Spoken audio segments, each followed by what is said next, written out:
Guys, good day. It's your boy, it's your homie, Babes Vlogs TV.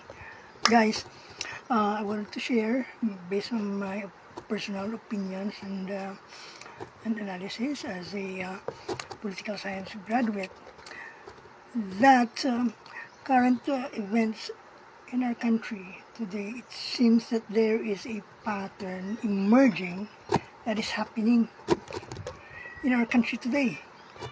And it was the scenarios that former PGMA prepared and planned in 2000 in order to succeed ERAP before his 6-year term ends. And 1 year prior to that, they have these activities, a series of activities. They have recruitment of junior officers of the AFP, Major Down.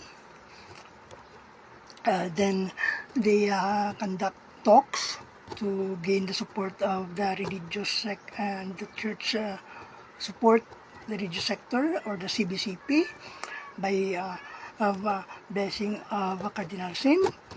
And third, they conduct multi-sectoral consultations from the different sector, whereby the sectors created a multi-sectoral agenda for GMA to carry as his policy and program in the event